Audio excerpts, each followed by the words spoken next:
Hi, my name's Jared. Welcome to Everyday in Adventure. This is my m54a2 5-ton military truck. Let's take a look. So this is my m54a2. It's 6-wheel drive. It was built for the U.S. Army by Jeep Kaiser.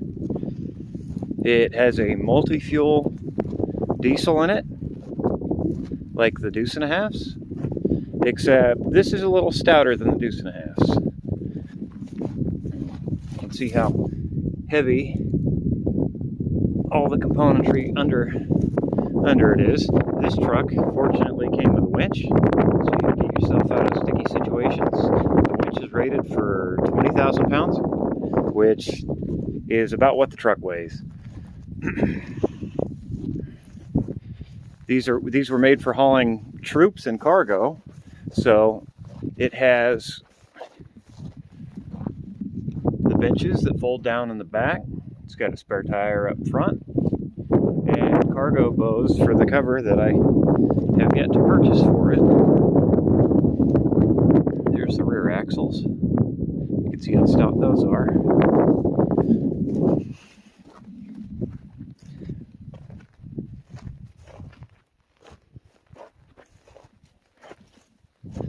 Okay, so on this side, right there, you've got a toolbox, battery box, air filter.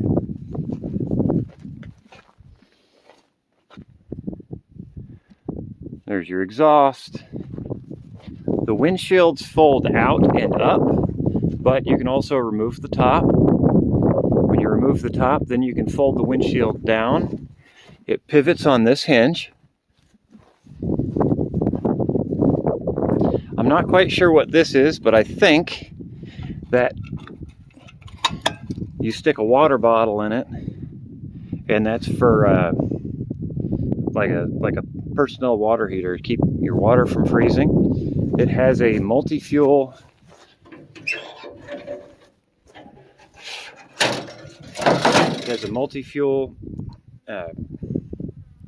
heater in it for the cab. This is an alcohol bottle for the air dryer. This truck does have air, but it's not air brakes. It's air over hydraulic brakes. Let's see if we can get the hood open.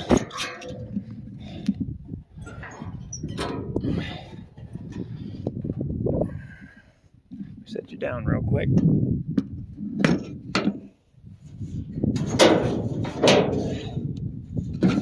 Okay. Seeing as I got the windshield's out, I can't open the hood all the way. They don't have a standard prop rod. They have a rod on the outside that holds it tight to the roof. So, unlike Deuce and a Halfs, these have a power steering unit, seen here. As I said before, the engine's multi-fuel. Nothing really special under here, just an old beat-up diesel.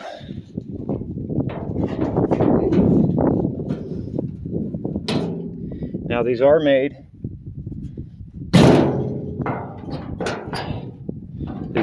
to run multiple different types of fuel. They'll run on gasoline with a little bit of oil mixed in, diesel, kerosene, JP, jet fuel.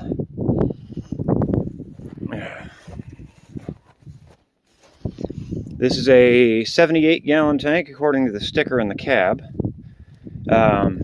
Here I've got a port for air tools or filling tires up, whatever you need. There's your emergency brake handle. They're about useless. There's another box right here for just random whatever you need. Just more storage.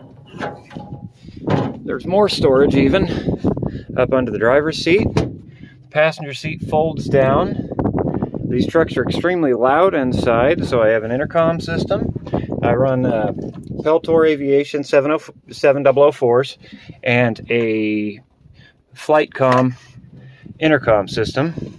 Now in that system, they're They run two 9-volt batteries, but also you can run them on 24 volt, which this truck is 24 volt, so it's fully capable of being able to deal with the voltage if I get a cigarette lighter in here. Here you can see all my data plates. As you can see,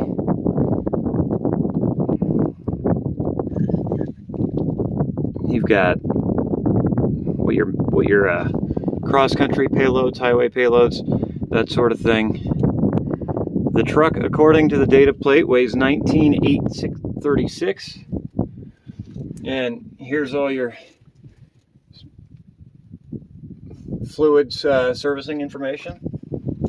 The truck, according to the odometer, has about 14,000 miles on it and 1,700 hours. Because this is a cold weather truck, it has an intake air manifold heater that helps you start it when it's cold out. You got old school roll-up crank windows. Your doors don't have locks unless you're in the cab, and then you pull it up like that and you can lock your door to where you can't undo it from the outside. Normally, for a lock for you would normally have a lock for your steering wheel, which would essentially just be a U-bolt down here somewhere that has a chain ran through it, and the chain you just chain it around your steering wheel with a padlock, and that would be how you lock the truck up to keep it from getting stolen. So as for gauges, you've just got your engine temp, RPM, speedometer, oil pressure. My oil pressure gauge is a little funky. It doesn't read correctly. Fuel level, your voltage. As I said before, this truck is 24 volts, so it reads based on, as I said before, this truck is 24 volts, so it does take a lot of juice to get it started, but it's only really a couple. I have a couple RV batteries in here that work just fine. They're tied together in series. And then there's your air pressure gauge. I have a air leak under the dash, that's why my gauge reads 0 right now. And as you can see, it's kind of nice in here with the windshields folded up. Then you've got these vents on the side, so you can get a little bit more air in. You've got a sliding rear window. This has the insulated cab. This is a steel cab. You've got your glove box. This tells you whether or not you're sucking vacuum from your air filter. It tells you essentially when to change it. This is the control box for the multi-fuel personnel heater. And here's just some more little data plate for the personnel heater.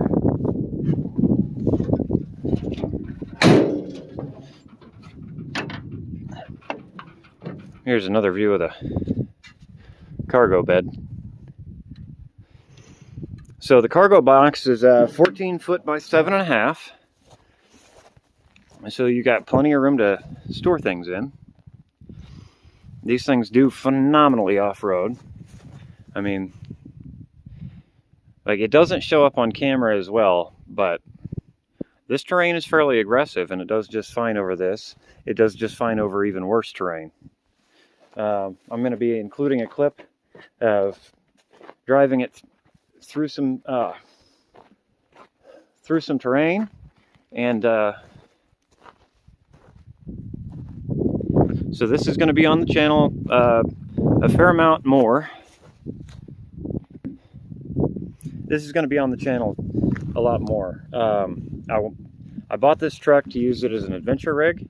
It does get 5 miles a gallon, so that's kind of obnoxious, but it does a lot of things that a lot of other vehicles don't out here, primarily being able to haul heavy loads. On the pintle hitch, it's rated to tow 30,000 pounds. Like, it's a 5-ton truck, but the 5-ton military rating means that you can carry 10 tons in the bed on the highway. I have my title and tags coming in the mail. This is going to be registered as a retired military vehicle in Nevada.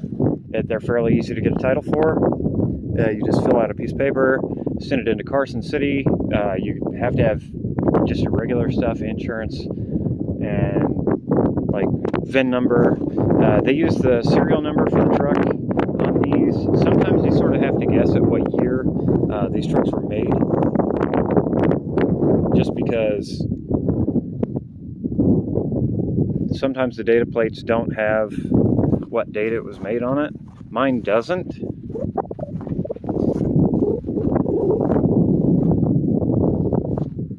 But yeah, that is the ins and outs of a 5-ton military truck. Now I'm going to do a video, just a quick video showing how you go about starting it. And so now I'm going to do a quick video of how you go about starting it and driving it from the driver's position on a GoPro mounted to my head. And yeah.